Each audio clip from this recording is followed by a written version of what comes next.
Hello friends, welcome back to my channel study corner. मैं रिचा। हमारी ये जियोग्राफी की क्लास है। एनसीईआरटी जियोग्राफी को हम डिस्कस कर रहे हैं। क्लास 6 की जियोग्राफी हमने शुरू की है, जिसमें इससे पहले हमने फर्स्ट और सेकंड दो चैप्टर को बहुत अच्छे से डिस्कस किया था और मैं उम्मीद करती हूँ आपको वो दोनों ही चैप्टर समझ में आया होगा। आज हमारा ये तीसरा चैप्टर रहेगा जिसका नाम है पृथ्वी की गतियाँ।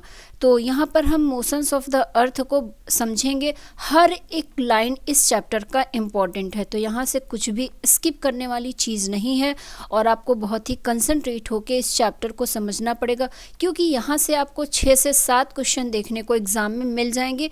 कई बार तो जियोग्राफी से अगर क्वेश्चन बनता है तो वो सिर्फ और सिर्फ इसी चैप्टर से पूरे क्वेश्चन बन जाते हैं। इसीलिए ये चैप्टर बेहद ही इम्पॉर्टेंट है। बहुत ध्यान से समझने की कोशिश करिएगा। खुद से एक ड्रॉ करिएगा ग्लोब को, और जो पृथ्वी है, सूर्य है, उसकी पोजीशन को ड्रॉ कर करके चीज़ें समझिएगा। डायग्रामेटिक स्ट्रक्चर के तौर पे अगर इस चैप्टर को आप समझेंगे तो आपको समझने में ज़्यादा आसानी होगी। चीज़ों को क्लियर ज़्यादा आसानी से होगा, जब तक कि अगर आप इसका स्ट्रक्चर बना के नहीं समझते हैं तो आपको क्लियर नहीं होगा। इसीलिए एक बार वीडियो को सुनिए, फिर पहले चीज़ों को नोट करिए कॉपी में, उसके बाद उसको जो डायग्राम दिखाया गया है वो डायग्राम बना के चीज़ों को समझने की कोशिश करिए। तो फ्रेंड्स, हम अपने इस चैप्टर को शुरू करने से पहले एक रिक्वेस्ट करना चाहूँगी कि वीडियो में अंत तक बने रहिएगा, और अगर वीडियो अच्छा लगता हो तो वीडियो को लाइक कर दीजिएगा, शेयर कर दीजिएगा अपने फ्रेंड्स और फैमिली मेम्बर्स में। और अगर आपने चैनल को सब्सक्राइब नहीं किया है तो चैनल को सब्सक्राइब कर लीजिए, बेल आइकॉन के बटन को ऑन कर दीजिए ताकि कोई भी वीडियो अपलोड हो तो उसका नोटिफिकेशन आप तक पहुँच जाए। और अगर वीडियो अच्छा लगता हो तो अच्छे कमेंट किया करिए, और अगर कोई भी कन्फ्यूज़न है तो तब भी कमेंट करिए, या किसी भी टॉपिक से रिलेटेड कोई भी वीडियो चाहिए तो कमेंट करके ज़रूर बताया करिए। हम आपकी सारी प्रॉब्लम्स को दूर करने की कोशिश करेंगे। फिलहाल हम अपने इस चैप्टर की तरफ चलते हैं, जो कि हमारा है पृथ्वी की गतियाँ, मोशंस ऑफ द अर्थ। इसके बारे में जाना जाए तो इस चैप्टर के अंतर्गत थोड़ी सी समरी अगर मैं आपको बताऊं, एक रूपरेखा क्या इस चैप्टर में हम पढ़ेंगे, तो आपको पता है हमने इससे पहले के चैप्टर में भी देखा था कि पृथ्वी जो है अपनी अक्ष पर थोड़ी सी झुकी हुई है। तो जो ये इस अपनी अक्ष पर झुकी हुई है और ये कितने डिग्री पे झुकी हुई है, या यहाँ पर कर्क रेखा, मकर रेखा, जो कि हम अपनी कल की क्लास में भी समझे थे, वो चीज़ें जानेंगे। पृथ्वी में दिन और रात क्यों होता है, या पृथ्वी के किसी भाग में 6 महीने दिन और किसी भाग में 6 महीने रात, ये वाली स्थिति क्यों होती है, या पृथ्वी का कौन सा दिन सबसे बड़ा होता है और कौन सा दिन सबसे छोटा होता है। तो ये सारी ही चीज़ें हम इस चैप्टर के अंतर्गत पढ़ेंगे। तो बहुत इंटरेस्टिंग चैप्टर है, बहुत अच्छा लगेगा आपको अगर चीज़ें क्लियर होती जाएंगी। सबसे पहला ही पॉइंट लिखा हुआ है कि पृथ्वी की गति जो है वो 2 प्रकार की होती है। तो पृथ्वी 2 तरह से गति करती है, एक तो घूर्णन होता है और दूसरा जो है वो क्या होता है, परिक्रमण होता है।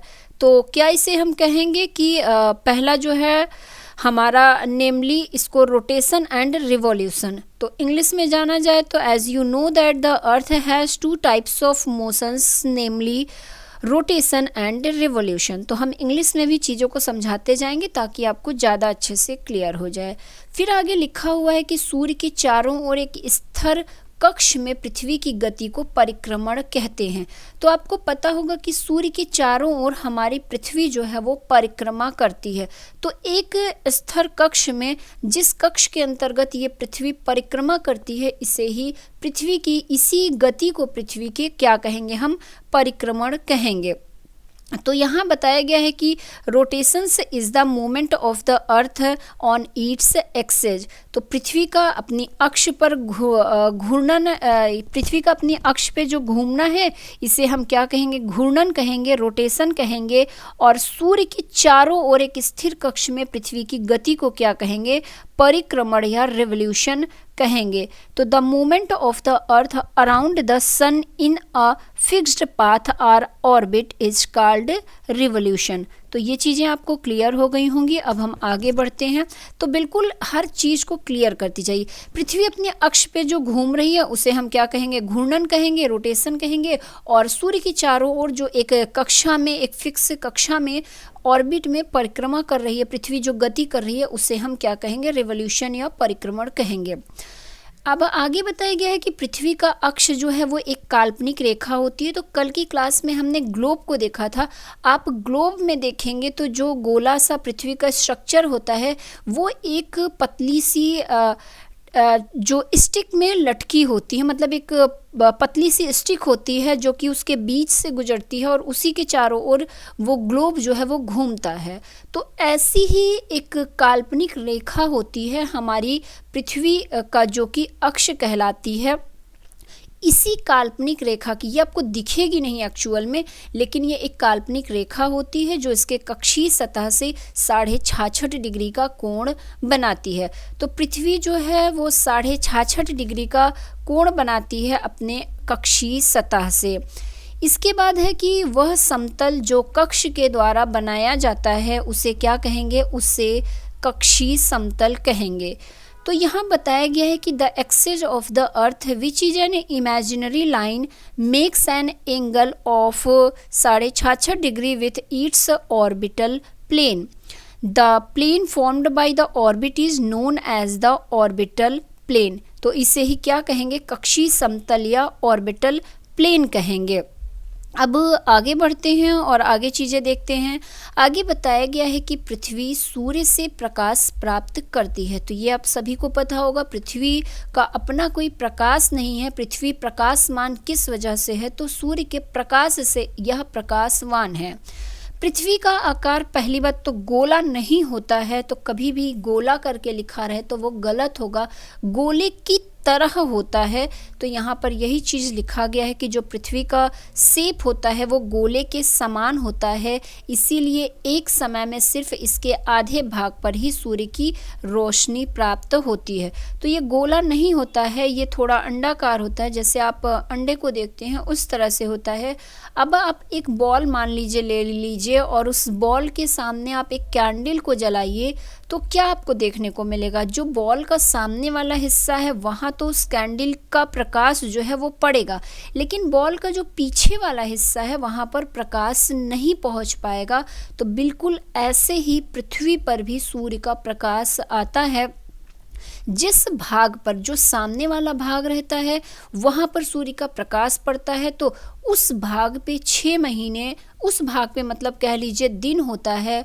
और जिस भाग पर, मतलब जो पीछे वाला भाग हो गया जहाँ पर सूर्य का प्रकाश नहीं पहुँच पा रहा है, मतलब वह सूर्य के प्रकाश से दूर भाग है, वहाँ पर रात होती है। तो यही चीज़ें यहाँ पे लिखी हुई है कि रात और दिन का कॉन्सेप्ट क्या है, ये चीज़ आप समझ सकते हैं अब कि पृथ्वी सूर्य से प्रकाश प्राप्त करती है। पृथ्वी का आकार गोल के समान है, इसीलिए एक समय में सिर्फ इसके आधे भाग पर ही सूर्य की रोशनी प्राप्त होती है। सूर्य के जो तरफ वाला भाग होता है वहाँ पर दिन होता है, जबकि दूसरा भाग जो सूर्य से दूर होता है वहाँ पर रात होती है। ग्लोब पर वह वृत्त जो दिन तथा रात को विभाजित करता है उसे प्रदीप्त वृत्त कहते हैं। तो the circle that divides the day from night on the globe is called the circle of illumination. तो इसे हम क्या कहेंगे, प्रदीप्ति वृत्त कहेंगे, जो दिन तथा रात को विभाजित करता है ग्लोब के वृत्त पर। अब आगे बढ़ते हैं। यह वृत्त अक्ष के साथ नहीं मिलता है, जैसा कि आप चित्र 3.2 में देख सकते हैं। तो एक बार आपको मैं इमेज दिखाती हूँ प्रदीप्त वृत्त की। तो ये 3.2 वाला है आपका घूर्णन के कारण पृथ्वी पर दिन एवं रात।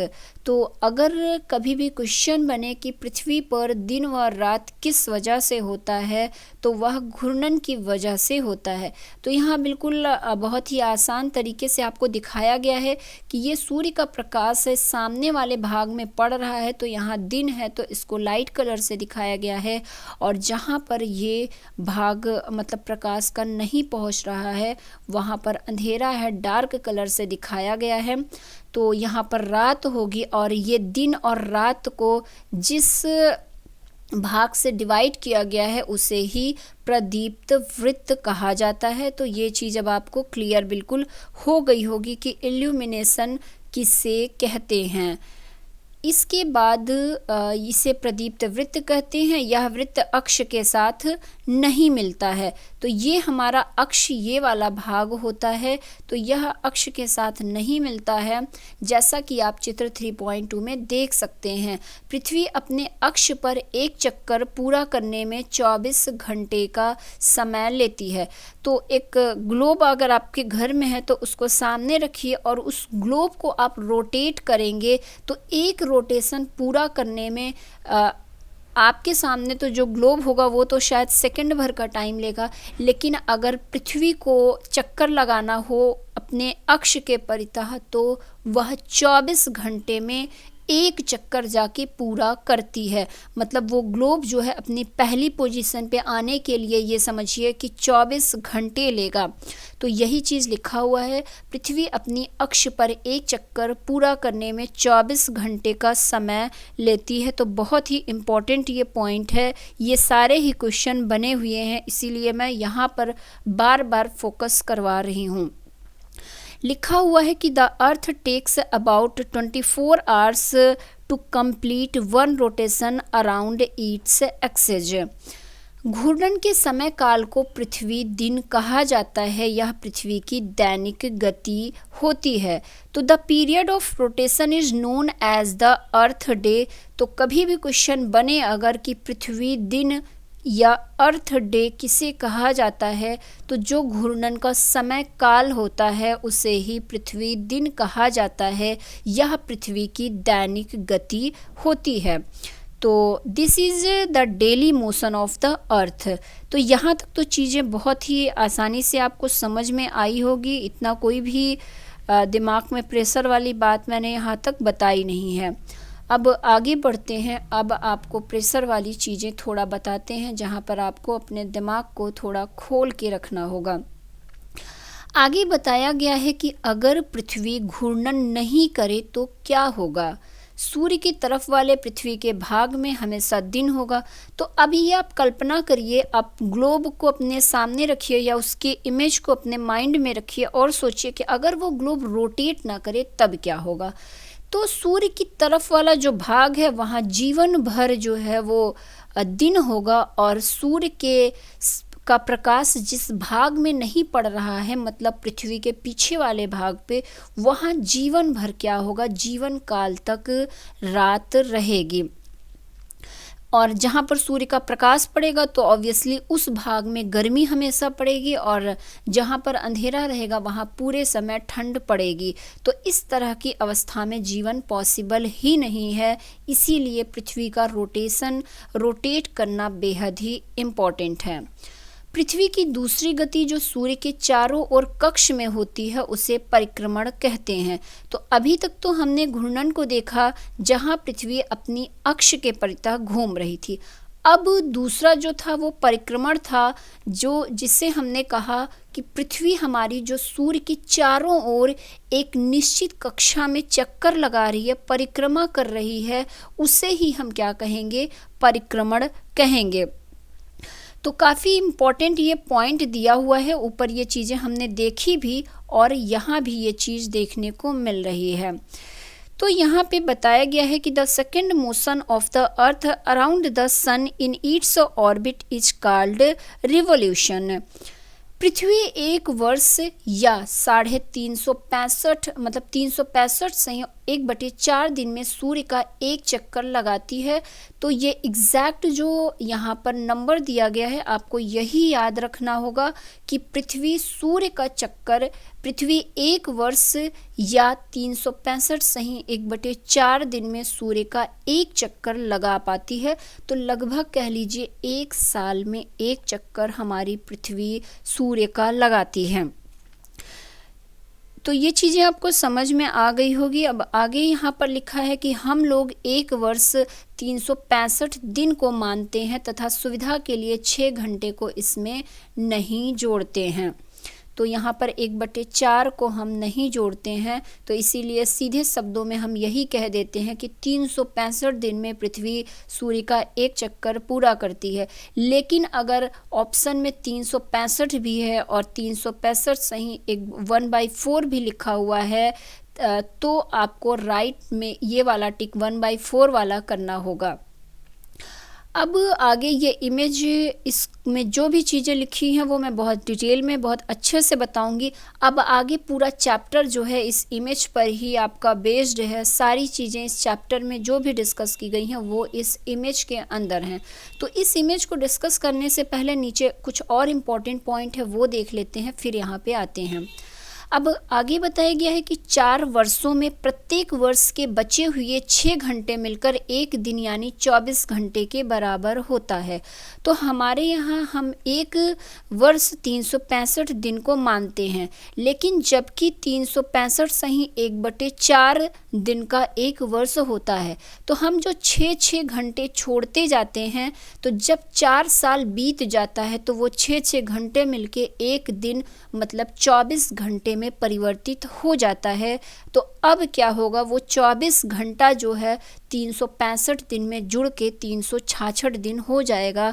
तो इसीलिए कहा जाता है प्रत्येक 4 वर्ष के बाद 366 दिन का एक वर्ष आता है, जो कि हमारा फरवरी माह जो 28 दिन का होता है, उसी में एक दिन जुड़ के वो फरवरी माह जो है वो 29 दिन का हो जाता है।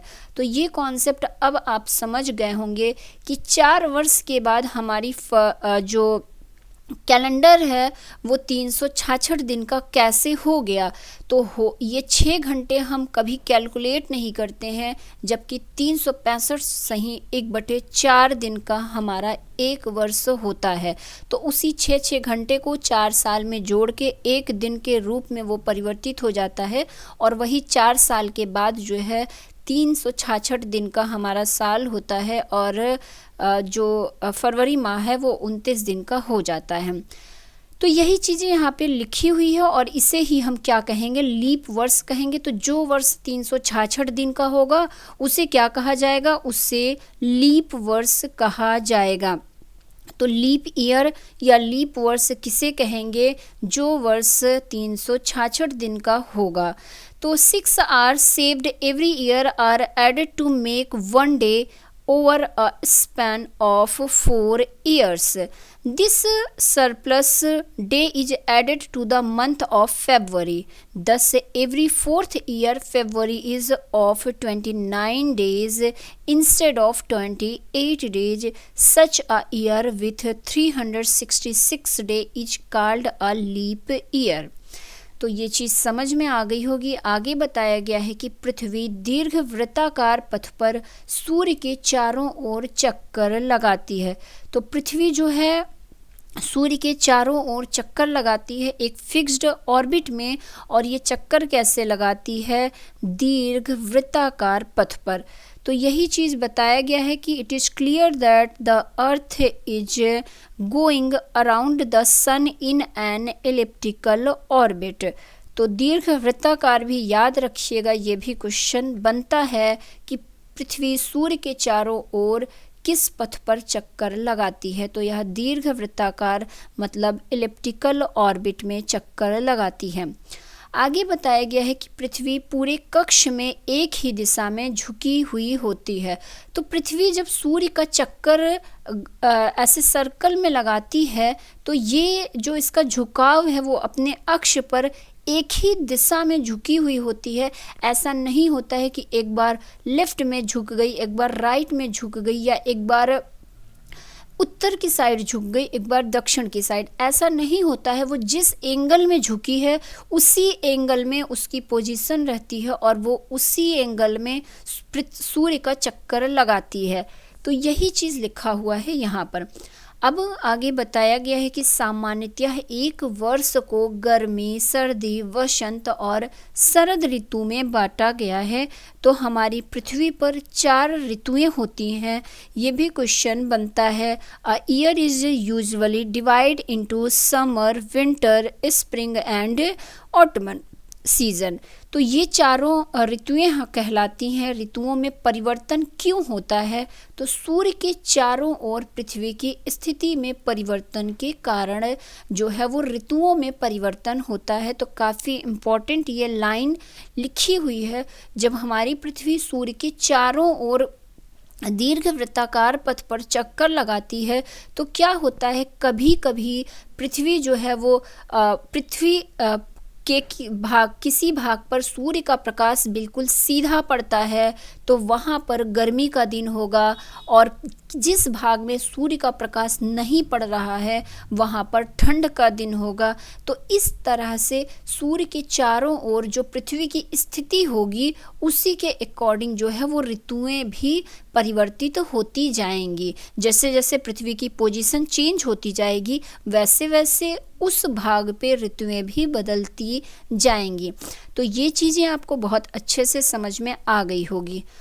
अब यहाँ पर जो भी चीज़ आगे लिखी हुई है वो सारी चीज़ हम इस इमेज के माध्यम से समझेंगे। इस इमेज को हम यहाँ से शुरू करते हैं। अब आप एक एक कॉन्सेप्ट को समझते जाइए। ये क्या है ये पहले समझिए। ये हमारा सूर्य है और ये पृथ्वी की डिफरेंट पोजीशन दिखाई गई है। पृथ्वी सूर्य का चक्कर जो दीर्घ वृत्ताकार कक्ष में लगा रहा है, तो कब सूर्य का प्रकाश पृथ्वी के किस भाग में सीधे पड़ रहा है, किस भाग में नहीं पड़ रहा है, वो सारी चीज़ें यहाँ पे बताई गई है। तो सबसे पहले हम पृथ्वी की इस पोजीशन से शुरू करेंगे चीज़ों को समझना। तो यहाँ पर आए, अगर इस पोजीशन को समझने की कोशिश करें तो यहाँ पे आप देख रहे होंगे कि ये पृथ्वी जो है थोड़ी सी अपने अक्ष पे झुकी हुई आपको दिख रही होगी। अब सूर्य का प्रकाश जो है इस वाले भाग पे सीधे पड़ रहा है और जो दोनों ध्रुव वाले भाग हैं यहाँ पर सूर्य का प्रकाश नहीं पड़ रहा है। ये चीज़ आपको इमेज में बिल्कुल क्लियर हो रही होगी। तो यहाँ पे देखा जाए तो ये जो बीच वाला भाग है जिसे आप विषुवत रेखा कहते हैं, कल ही हमने समझा था पृथ्वी की इमेज में, स्ट्रक्चर में विषुवत रेखा 0 डिग्री पे होती है। तो जो सबसे बीचों बीच पृथ्वी को 2 भागों में डिवाइड करती है जो रेखा, वो क्या कहलाती है? हमारी विषुवत रेखा कहलाती है। तो यहाँ पे विषुवत रेखा पे आपको देखने को मिलेगा ये झुकी हुई है यहाँ पे थोड़ा सा पृथ्वी, तो इसका ये हमारा उत्तरी ध्रुव कहलाता है और ये वाला भाग दक्षिणी ध्रुव या ये वाला भाग हमारा उत्तरी गोलार्ध कहलाता है और नीचे वाला भाग दक्षिणी गोलार्ध कहलाता है। तो पृथ्वी की अपनी अक्ष पे झुके होने के कारण सूर्य का प्रकाश उत्तरी गोलार्ध पे तो सीधे सीधे पड़ता है, लेकिन दक्षिणी गोलार्ध में सूर्य का प्रकाश अब अगर आएगा तो कैसे, वो तिरछा आएगा, मतलब बहुत कम या ना के बराबर दक्षिणी गोलार्ध में सूर्य का प्रकाश आ पाएगा। तो यहाँ पे उत्तरी गोलार्ध में सूर्य का प्रकाश बिल्कुल सीधे पड़ रहा है और उत्तरी गोलार्ध के किस भाग में, तो उत्तरी गोलार्ध में ये वाली रेखा हमारी कर्क रेखा कहलाती है जो कि 23.5 डिग्री पर बनी होती है और दक्षिणी गोलार्ध में 23.5 डिग्री पर मकर रेखा बनी होती है। ये चीज़ें हमने कल बहुत अच्छे से समझी थी। तो सूर्य का प्रकाश मैं बोल रही हूँ कि उत्तरी गोलार्ध में पड़ रहा है।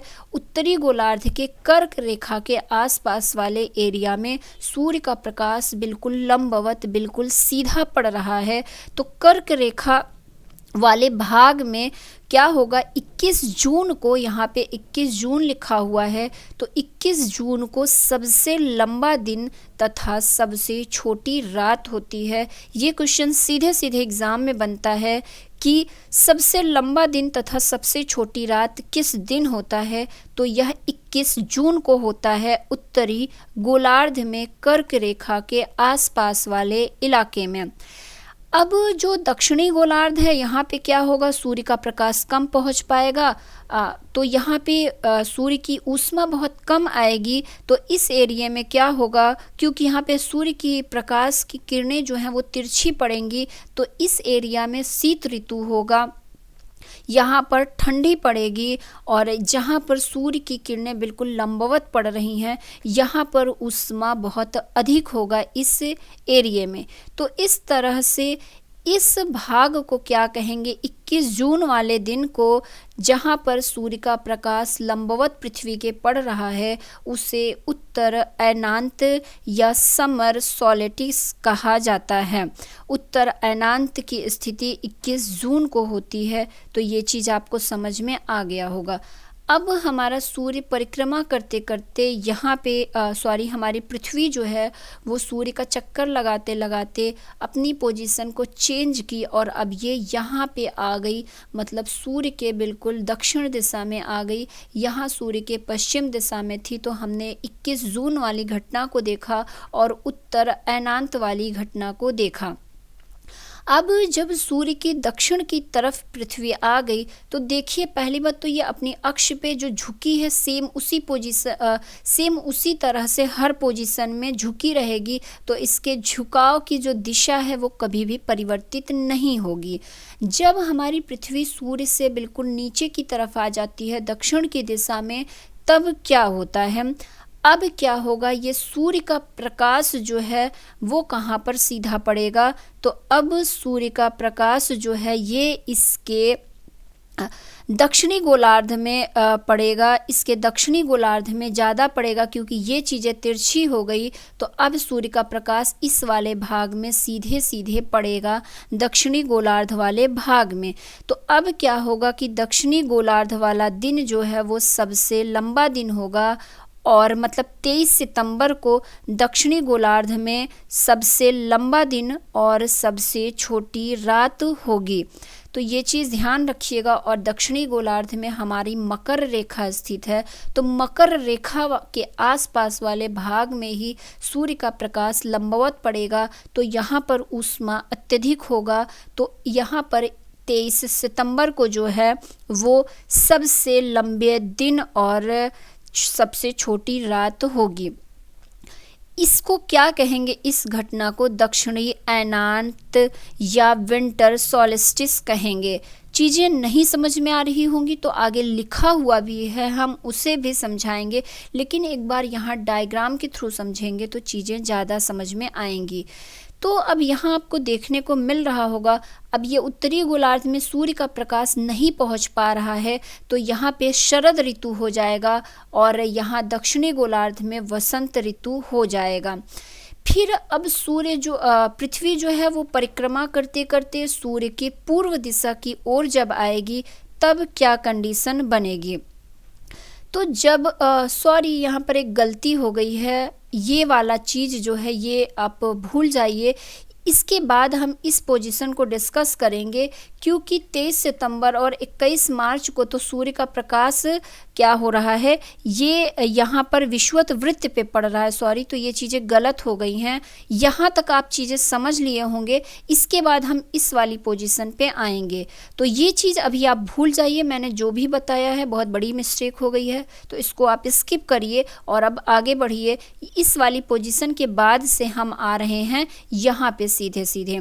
तो यहाँ पे पृथ्वी पश्चिम दिशा पे रोटेट कर रहा था। अब पूर्व दिशा की बात की जाए पृथ्वी के, तो अब क्या होगा, यहाँ पर जो यहाँ पे उत्तरी गोलार्ध सूर्य के बिल्कुल सामने था, अब यहाँ पर दक्षिणी गोलार्ध जो है वो सूर्य के बिल्कुल सामने होगा। तो मकर, जो चीज़ें यहाँ पे बताई थी वो चीज़ यहाँ होनी चाहिए थी, ये मिस्टेक हो गया था। तो जब सूर्य का प्रकाश दक्षिणी गोलार्ध में बिल्कुल लंबवत पड़ेगा, तो जो मकर रेखा, ये हमारी ये वाली रेखा मकर रेखा कहलाती है यहाँ पे। तो मकर रेखा वाले एरिया में क्या होगा कि यहाँ पे सूर्य का प्रकाश लंबवत पड़ेगा, तो यहाँ पर ऊष्मा अत्यधिक रहेगी। और ऊष्मा यहाँ पर अत्यधिक रहेगी, तो जो 22 दिसंबर का दिन होता है वह हमारा दक्षिणी गोलार्ध में सबसे लंबा तथा सबसे छोटा दिन होता है। तो चीज़ें सब कुछ जो एक्सप्लेन किया सेम वही रहेगा, सिर्फ हम इस वाले इमेज को ना करके यहाँ पर बताना चाहिए था, मैंने यहाँ पे चीज़ें बता दिया है। तो जब दक्षिणी गोलार्ध में सूर्य का प्रकाश जो है वो बिल्कुल सीधा पड़ रहा है तो यहाँ पर ग्रीष्म ऋतु होगा, और उत्तरी गोलार्ध में सूर्य का प्रकाश तिरछा होके जाएगा, मतलब बहुत कम जाएगा, तो यहाँ पर शीत ऋतु होगी। और इस घटना को हम क्या कहेंगे, दक्षिण अयनांत या विंटर सॉल्स्टिस कहेंगे। एक क्वेश्चन और यहीं पर बनता है कि 22 दिसंबर को जो है वो दक्षिणी गोलार्ध में सबसे लंबा दिन तथा सबसे छोटी रात होती है। अब इन दोनों इमेज की बात की जाए तो यहाँ पर सूर्य का प्रकाश सीधे सीधे क्या हो रहा है, यहाँ पर सूर्य का प्रकाश लंबवत पड़ रहा है विषुवत रेखा के। तो सूर्य का प्रकाश जब विषुवत रेखा के लंबवत पड़ेगा तो क्या होगा, यहाँ पर जो 21 मार्च का दिन और 23 सितंबर का दिन होता है, इस यहाँ पर क्या होगा, 21 मार्च और 23 सितंबर का दिन पूरी पृथ्वी पर दिन व रात बराबर होता है इस दिन। तो यहाँ पर मतलब इक्वल पड़ रहा है दोनों ही एरिया में, तो पृथ्वी इस एरिया में क्या होगा, दिन व रात बिल्कुल बराबर होंगे, इसे ही हम विषुव कहेंगे। और जिस एरिया में सूर्य का प्रकाश मतलब विषुवत रेखा के जिस एरिया में उत्तरी गोलार्ध में सूर्य का प्रकाश जहाँ पर सीधा पड़ रहा है वहाँ पर शरद ऋतु होगा, और जहाँ पर नहीं पड़ रहा है वहाँ पर वसंत ऋतु होगा। दक्षिणी जो इसके अपोजिट इस वाले में पृथ्वी की पोजीशन में देखा जाए तो यहाँ पर बिल्कुल जो ऋतु है वो उल्टा हो जाएगा, क्योंकि यहाँ पर दक्षिणी गोलार्ध में सूर्य का प्रकाश सीधा पड़ रहा है, तो दक्षिणी गोलार्ध में शरद ऋतु और उत्तरी गोलार्ध में वसंत ऋतु हो जाएगा। तो ये तो था ये सारा स्ट्रक्चर। अब जो चीज़ें लिखी हुई हैं मतलब इस इमेज में मैंने जो भी बताया वो आगे लिखा हुआ है, तो अब हम उससे पढ़ेंगे। तो एक बार इमेज में चीज़ें क्लियर रहेंगी तो आपको समझ में आएगा। यहाँ पे बताया गया है कि 21 जून को उत्तरी गोलार्ध सूर्य की तरफ झुका हुआ है। तो जो हमने पश्चिम की साइड में इमेज देखा था 21 जून वाला, वो चीज़ यहाँ पर बताई गई है कि जो 21 जून का दिन होता है वो क्या होता है, 21 जून को उत्तरी गोलार्ध सूर्य की तरफ झुका हुआ होता है। सूर्य की किरणें कर्क रेखा पर सीधा पड़ती हैं। उत्तरी गोलार्ध में आपको पता होगा कि 23.5 डिग्री पे कर्क रेखा होती है, और जब सूर्य का प्रकाश जो है वो उत्तरी गोलार्ध में सीधा पड़ रहा है तो वो इस कर्क रेखा वाले एरिया में सीधा पड़ेगा। तो यहाँ पे क्या होगा, यही चीज़ लिखा है कि सूर्य की किरणें कर्क रेखा पर सीधा पड़ती हैं, इसके परिणाम स्वरूप इन क्षेत्रों में ऊष्मा अधिक प्राप्त होती है। तो जब सूर्य का प्रकाश इसमें सीधा पड़ेगा तो यहाँ ऊष्मा अत्यधिक होगी। ध्रुवों के पास वाले क्षेत्रों में कम ऊष्मा होगी, तो चाहे साउथ पोल हो चाहे नॉर्थ पोल हो, दोनों ही पोल में सूर्य का प्रकाश नहीं पहुँच पाएगा, क्योंकि ये बीच वाले एरिया में जा रहा है। तो वहाँ पर जो है वो शीत ऋतु होगी और कर्क रेखा वाले एरिया में ग्रीष्म ऋतु होगी। तो वही चीज़ें लिखी हुई हैं, क्योंकि वहाँ सूर्य की किरणें तिरछी पड़ती हैं तो वहाँ पर कम प्रकाश जाएगा। उत्तर ध्रुव सूर्य की तरफ झुका होता है तथा उत्तरी ध्रुव रेखा के बाद वाले भागों पर लगभग 6 महीने तक लगातार दिन रहता है। चूँकि उत्तरी गोलार्ध के बहुत बड़े भाग में सूर्य की रोशनी प्राप्त होती है, इसीलिए विषुवत वृत्त के उत्तरी भाग में गर्मी का मौसम होता है।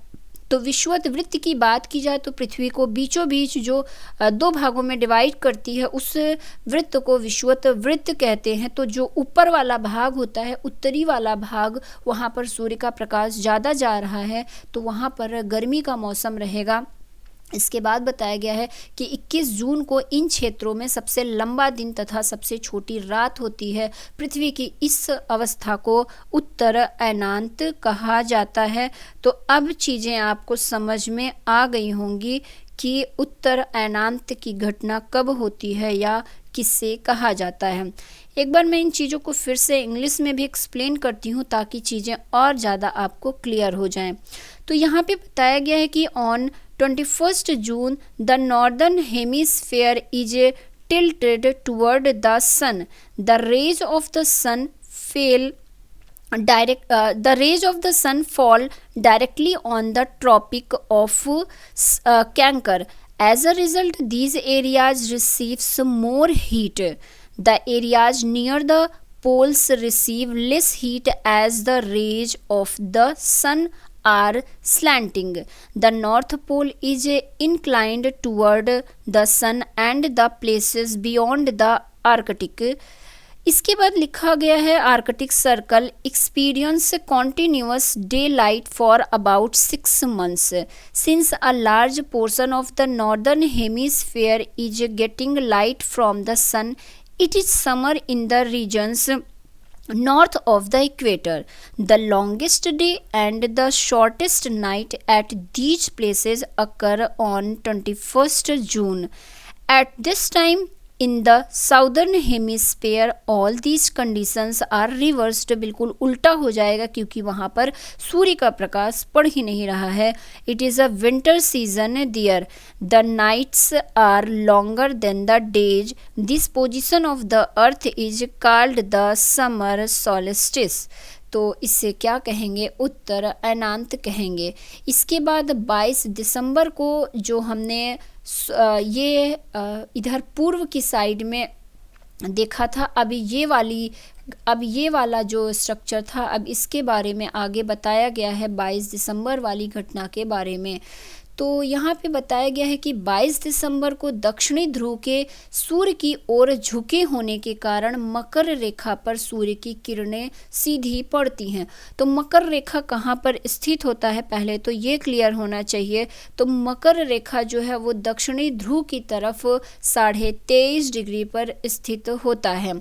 तो यही चीज़ लिखा हुआ है कि on 22nd December, the Tropic of Capricorn receives direct rays of the sun as the South Pole tilts towards it. तो मकर रेखा पर सूर्य की किरणें सीधी पड़ती हैं. चूँकि सूर्य की किरणें मकर रेखा पर लंबवत पड़ती हैं, इसीलिए दक्षिणी गोलार्ध के बहुत बड़े भाग में प्रकाश प्राप्त होता है. इसीलिए दक्षिणी गोलार्ध में लंबे दिन तथा छोटी रातों वाली ग्रीष्म ऋतु होती है. इसके ठीक विपरीत अब उत्तरी गोलार्ध की बात की जाएगी. तो जब सूर्य इस पोजीशन में होगा तो उत्तरी गोलार्ध में सूर्य का प्रकाश बहुत कम पहुंच पाएगा. तो स्थिति इसके विपरीत हो जाएगी. मतलब उत्तरी गोलार्ध में क्या होगा, छोटा दिन होगा और लंबी रातें होंगी और वहाँ पर शीत ऋतु होगा.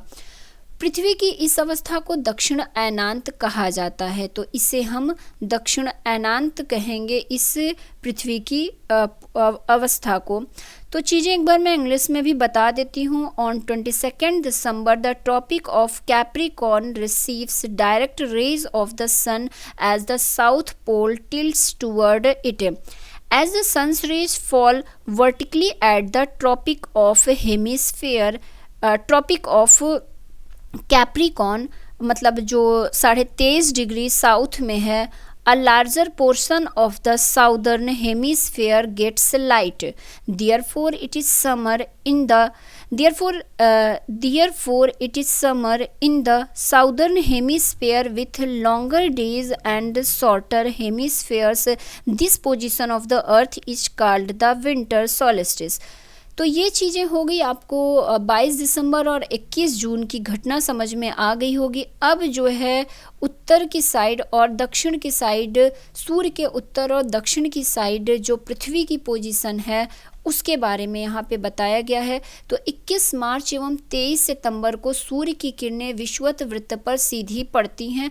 तो जो बीच वाली दोनों कंडीशन थी उसके बारे में बताया जा रहा है, एक इस वाली पृथ्वी की कंडीशन और इस वाली पृथ्वी की कंडीशन में. तो यहाँ सूर्य की किरणें जो हैं वो बीचों बीच विषुवत रेखा पर पड़ती हैं. वही चीज़ें आगे बताई गई हैं कि 21 मार्च एवं 23 सितंबर को सूर्य की किरणें विषुवत वृत्त पर सीधी पड़ती हैं. इस अवस्था में कोई भी ध्रुव सूर्य की ओर नहीं झुका होता है.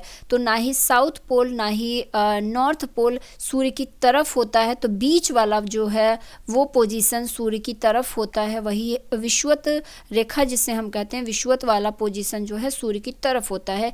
इसीलिए पूरी पृथ्वी पर रात एवं दिन बराबर होते हैं. इसे विषुव कहा जाता है। तो विषुवत वाले भाग में पड़ रहा है तो इसीलिए इसे क्या कहेंगे, विषुव या इक्विनॉक्स कहेंगे। 23 सितंबर को उत्तरी गोलार्ध में शरद ऋतु होता है जबकि दक्षिणी गोलार्ध में वसंत ऋतु होता है। और 21 मार्च को इसकी बिल्कुल उल्टी कंडीशन रहेगी। तो 23 मार्च को जो उत्तरी गोलार्ध है वहाँ पर शरद ऋतु होता है। तो 23 मार्च वाली एक बार इमेज देखिए आप, ये है यहाँ पर ये वाला मार्च का बताया जा रहा है। तो यही चीज़ बताई गई है यहाँ पर 23 मार्च के बारे में कि 23 मार्च को कहाँ गया, यहाँ पर 23 सितंबर लिखा हुआ है, 23 सितंबर को उत्तरी गोलार्ध में शरद ऋतु होता है जबकि दक्षिणी गोलार्ध में वसंत ऋतु होता है। और उसके बाद जो नीचे वाला 21 मार्च वाली पोजीशन थी, 21 मार्च को स्थिति इसके विपरीत होती है जब उत्तरी गोलार्ध में वसंत ऋतु तथा दक्षिणी गोलार्ध में शरद ऋतु होता है। इस प्रकार स्पष्ट है कि पृथ्वी के घूर्णन एवं परिक्रमण के कारण दिन व रात तथा ऋतुओं में परिवर्तन होता है। तो पूरे चैप्टर का सार जो कह लिया जाए ये एक लाइन में सिमटा हुआ है। जो चीज़ें हमने पढ़ी कि पृथ्वी पर जो दिन व रात की कंडीशन होती है या पृथ्वी पर जो चारों ऋतुओं का परिवर्तन होता है वो किस वजह से होता है, तो वह पृथ्वी के घूर्णन और परिक्रमण जो कि दो कंडीशन हमने देखी, इन दोनों की वजह से ही होता है। तो काफ़ी इम्पॉर्टेंट चीज़ लिखी हुई है इस लाइन के अंदर। तो यहाँ पे बताया गया है कि there are days and nights and changes in the seasons because of the rotation and revolution of the earth respectively. तो सब कुछ भूल भी जाइए। तो एक तो ये जो डे वाली चीज़ें दी हुई हैं वो मत भूलिएगा। दूसरा ये जो लास्ट लाइन है इस चैप्टर का, पूरे चैप्टर का सार इस एक लास्ट लाइन में लिखा हुआ है। तो अगर कभी आपको इस चैप्टर के बारे में कोई कहे एक्सप्लेन करने को, तो सिर्फ आप इस लाइन को याद रखिएगा और इस लाइन में जो जो शब्द है उसे एक्सप्लेन करते जाएंगे, पूरा एक चैप्टर ख़त्म हो जाएगा। पहले घूर्णन क्या होता है, फिर परिक्रमण क्या होता है, फिर दिन व रात कहाँ पर और कब होता है, और ऋतु परिवर्तन कब कब होता है। तो इस तरह से फ्रेंड्स हमारा ये पूरा का पूरा चैप्टर हमने ख़त्म कर लिया है। काफ़ी इम्पॉर्टेंट चैप्टर था और मुझे उम्मीद है कि आपको चीज़ें समझ में आई होंगी। थोड़ा सा मुझसे मिस्टेक हुआ था तो वो चीज़ आप क्लियर कर लीजिएगा, समझ लीजिएगा। मैंने दोबारा से उसे एक्सप्लेन कर दिया है तो उसको माइंड बिल्कुल मत करिएगा। कभी कभी गलतियाँ हो जाती हैं, इंसान ही हैं हम भी। तो ये हमारा चैप्टर ख़त्म होता है। वीडियो अच्छा लगा हो तो लाइक कर दीजिएगा, शेयर कर दीजिएगा अपने फ्रेंड्स और फैमिली मेम्बर्स में। और अगर चैनल को सब्सक्राइब नहीं किया है तो जल्दी जल्दी चैनल को सभी सब्सक्राइब कर लो, बेल आइकॉन के बटन को ऑन कर दो ताकि ऐसे रोचक वीडियो आपको मिलते रहें। बहुत ही मज़ा आता है ऐसे चैप्टर को पढ़ के। और अगर आपको किसी भी टॉपिक पर वीडियो चाहिए हो तो कमेंट ज़रूर किया करिए, हम उन सभी टॉपिक्स पर वीडियो बनाने की कोशिश करेंगे। अपने नेक्स्ट वीडियो में फिर से मिलते हैं, तब तक के लिए धन्यवाद।